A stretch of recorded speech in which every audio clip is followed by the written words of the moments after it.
Hi, hello! Welcome back to Pokemon Emerald. In today's episode, we are going to take on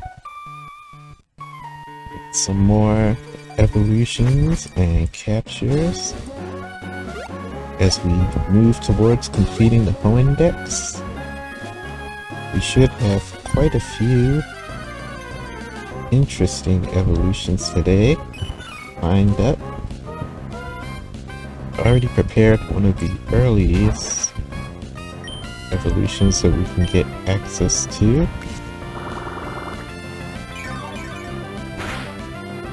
With good old Ninkata here.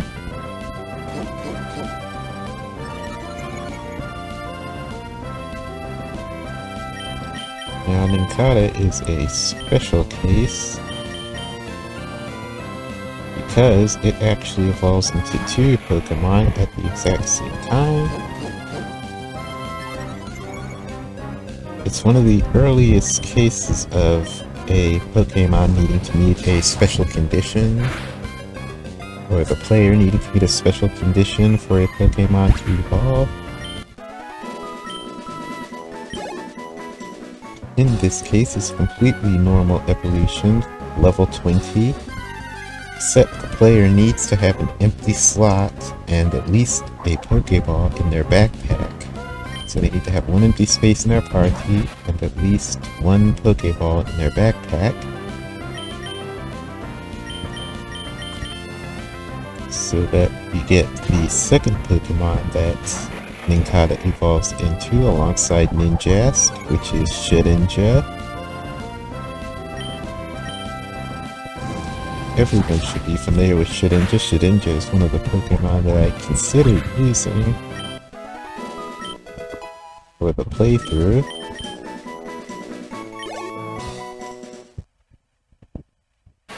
Okay, my two is evolving.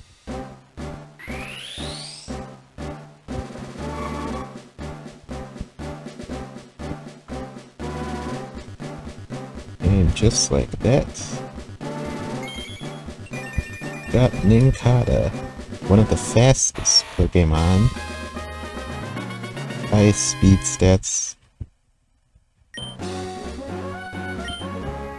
Currently highest speed stat in Generation 3, I believe. I think only Deoxys speed beats Ninkata. Ninja speed stat. But as the generations have gone on, more Pokemon have been introduced that are as fast or faster than Ninkata, or Ninjask. I'm gonna keep making that mistake.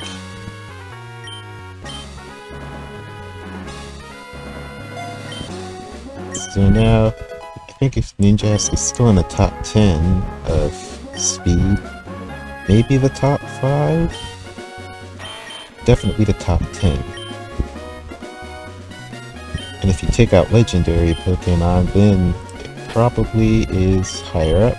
But since we had an empty space in our party, we also get Shedinja. Ghost Bug type. Ghost type. Has the infamous ability Wonder Guard. Only super effective attacks can hit it. It's immune to everything else. So it's a pretty busted ability, except for the fact that Shedinja has some extremely common weaknesses, so that balances it out. So the ability is not entirely broken.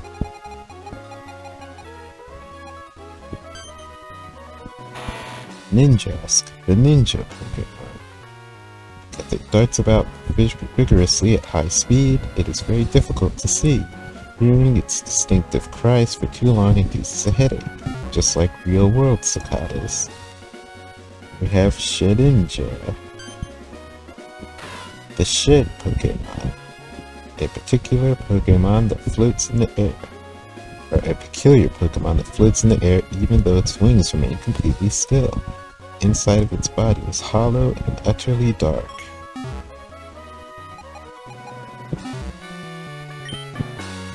Now we are breezing through some of the early route evolutions that we missed out on. We can actually continue the trend right here.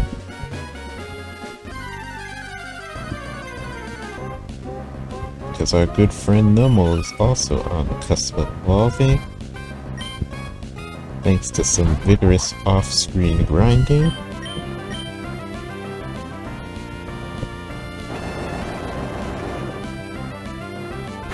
We should be just probably 2 battles away.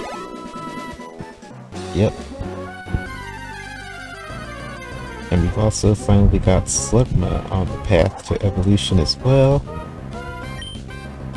I guess we'll knock out all of these evolutions before going to capture the last few wild Pokémon we can catch outside of Surfskit, which we probably won't be able to catch in the wild.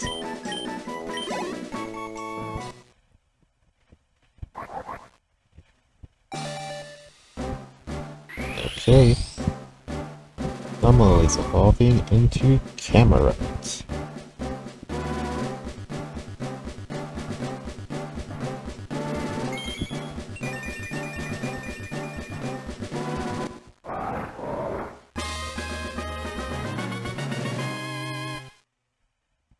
Awesome evolution.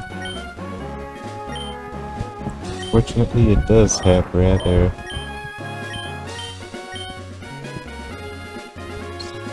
kinda lackluster stats.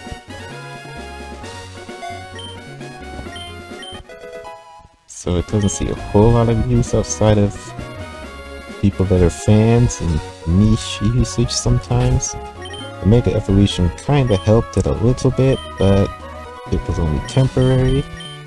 Though Mega Camerupt is gonna come around again with Mega Evolutions being reintroduced in Legend CA.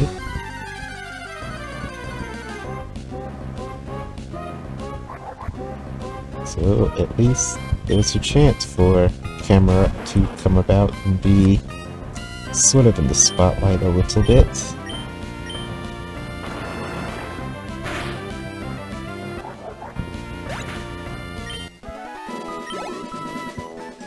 Okay, that looks like 3 battles.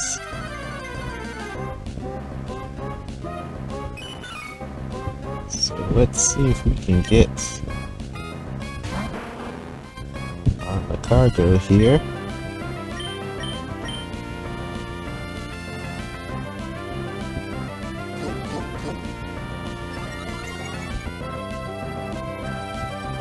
Ooh, that's... Let's swap over to Flamethrower, even though it's got a couple of things going against it, but it worked.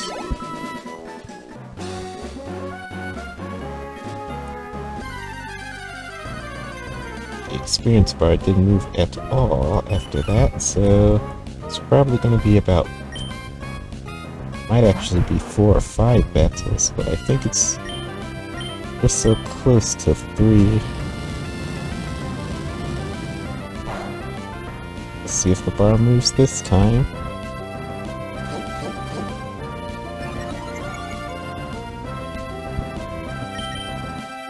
I feel like 3 battles should do the trick.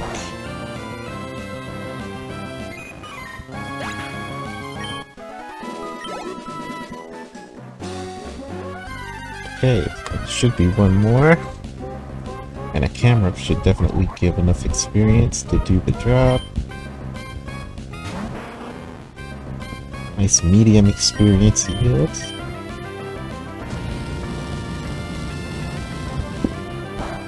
Push our Slugma, which has actually been ready to evolve since level 38.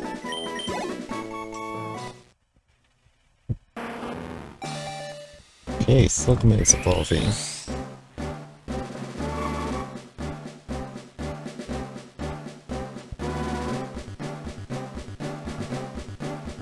Now we get Macargo.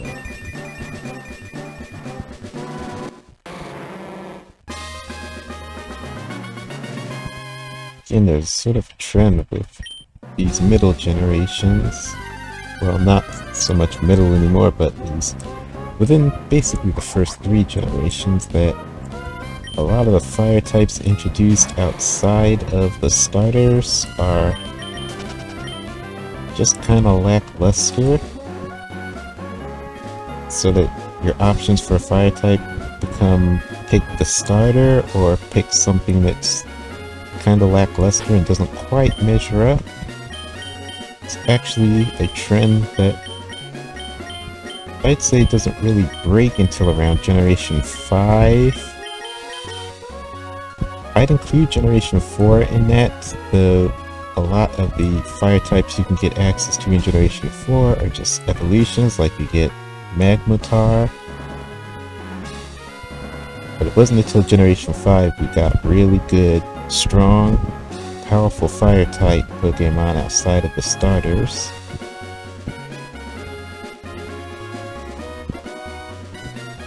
Which I guess is kind of okay, because I suppose what they were going for is fire type Pokemon being kind of not super rare, but a little bit rare. So to that end, they kind of made it effective that fire types are kind of lackluster outside of the starter, so the starter is the premier fire type. So now we've got Macargo. I should go look at the Pokedex entries for Macargo, Camerupt. We already did the Shedinja and Ninjas, but I'll hang on to them for the purpose of capturing. Also, we could probably get another evolution in. How about we work on the Goldeen, since I believe Goldeen is just about ready to evolve as well.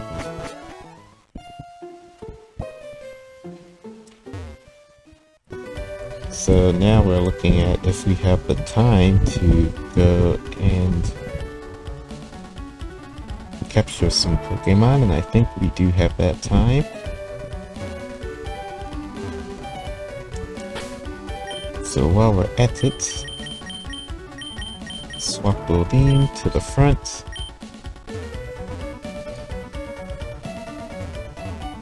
And head on out. Kinda feels like I'm taking the long way, but I always have been kind of not super clear on navigating this particular area of the map. I kind of do it by instinct, which is, I mean, it's okay, it works out going by instinct, but it also means that sometimes I might not take the most efficient route when I'm trying to reach certain areas here.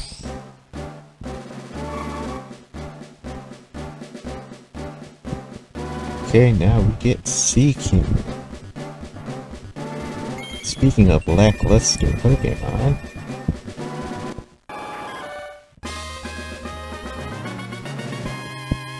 we have Seaking.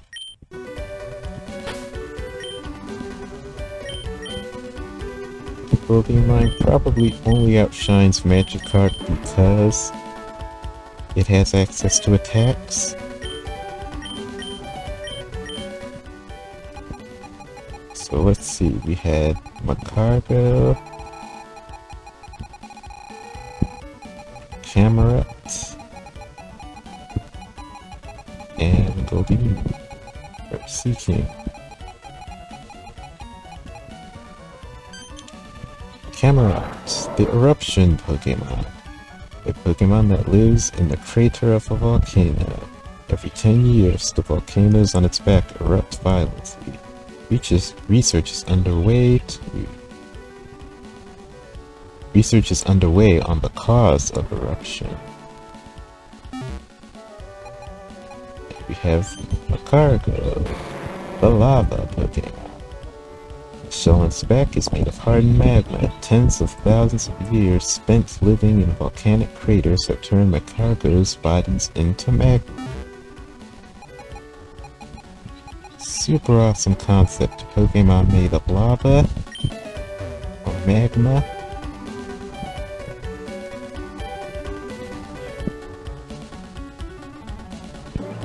Now we need to head towards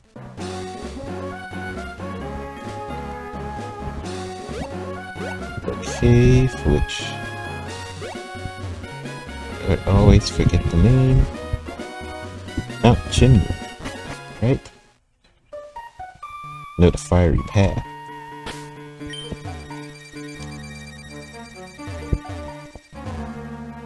And now we can try and catch some of the rare encounters here in Fiery Path.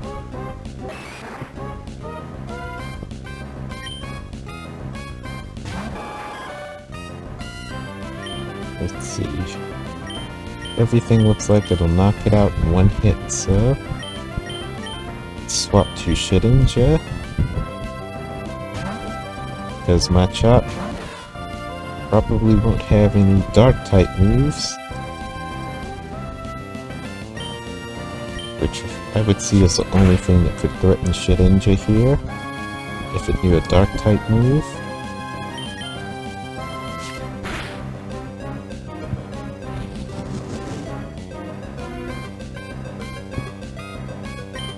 Now that I think about it, I might just hang on to and try and use Shedinja a little bit later on. I have no plain Pokeballs?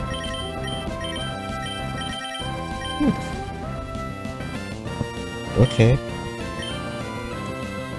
I don't know why I let, or how I let that happen, but I'll roll with it.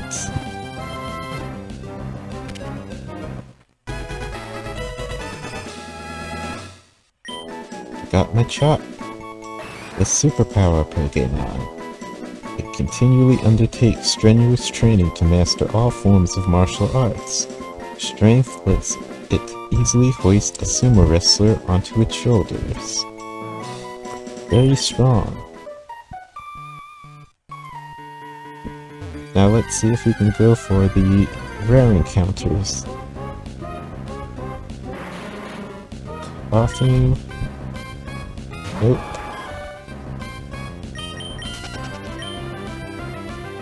But the rare encounter is a poison type, so we're on the right track.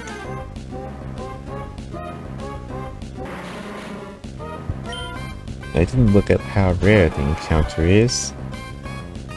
I don't think it's anywhere near as rare as Chimecho or Volbeat, but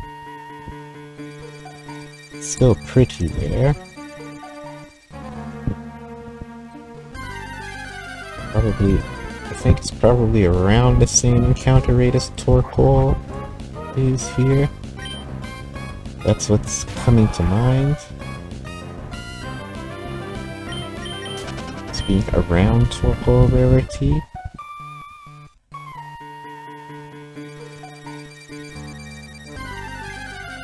I don't think I have to go deep into the cave to encounter, but I might decide to do that. Just for the change of scenery.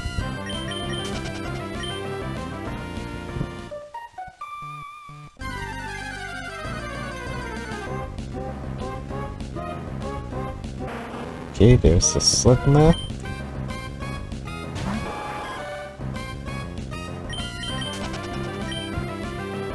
This is basically turned into a Fiery Path themed episode. Evolutions and captures all related to Fiery Path except for Nincada and Goldeen.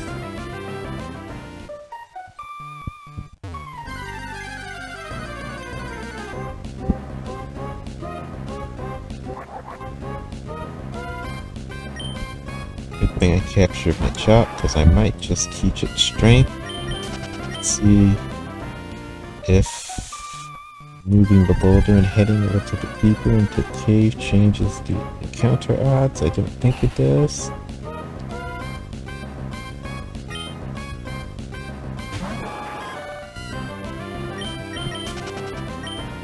Choco's a great experience yield. Too bad I'm not leveling anything up just yet.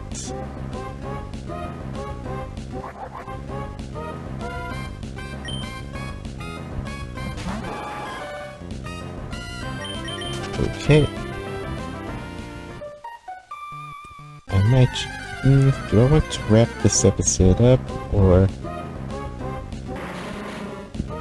give it another 5 or so minutes just to see if I can get the encounter in?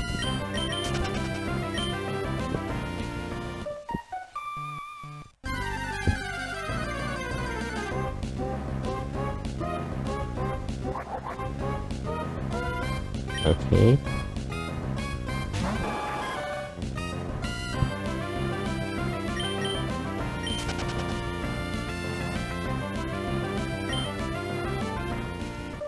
Come on. See if we can get lucky here. Oh.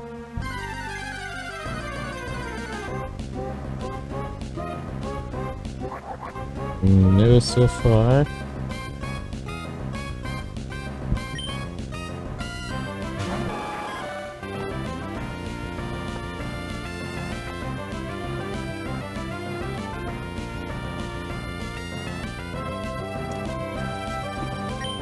They might just wrap up.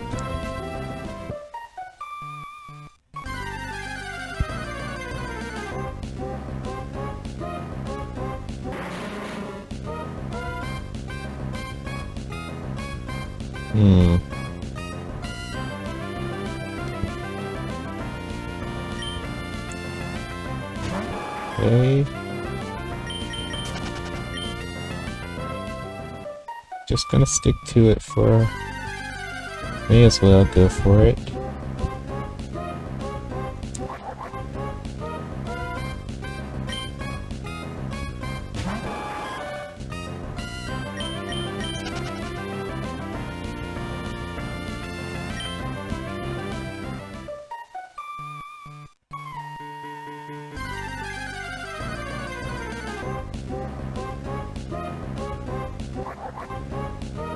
Maybe it is on that rarity. It can't be. Absolutely can't be.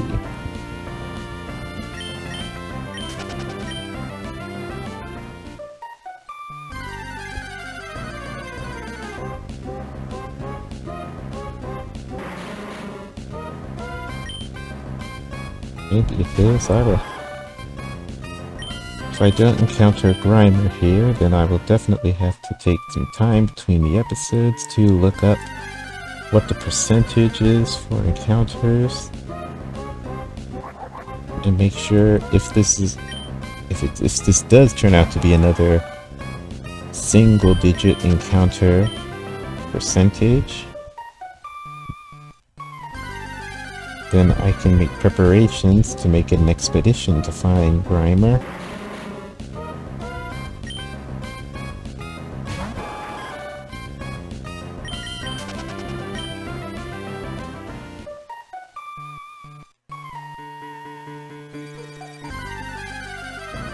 I didn't expect it, but then...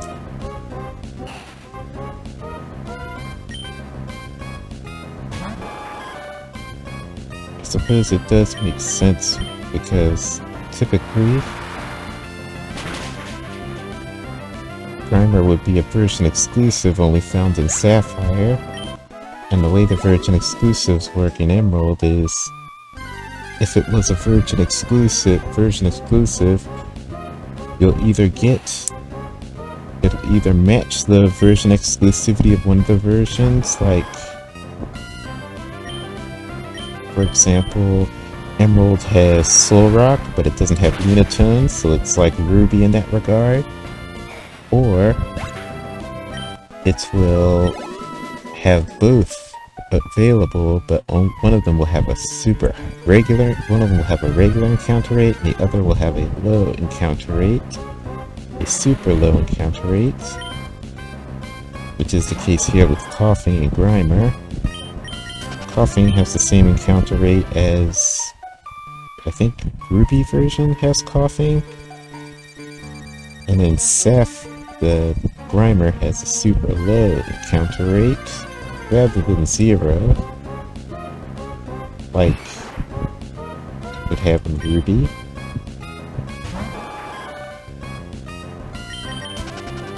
Okay. I guess we are going to wrap things up right here. So thanks so much for watching. Please like and comment and subscribe. I look forward to going through all of your feedback on these episodes. And please consider supporting me on Patreon. It helps me to improve the stream and keep on or not stream, but videos, and keep on creating videos. Patreon subscribers get access to episodes before they come up on YouTube. And there's a 1-week free trial, so you can sort of try it out at no cost to you. Thank you so much for watching, and I will catch you all in the next video. Peace out.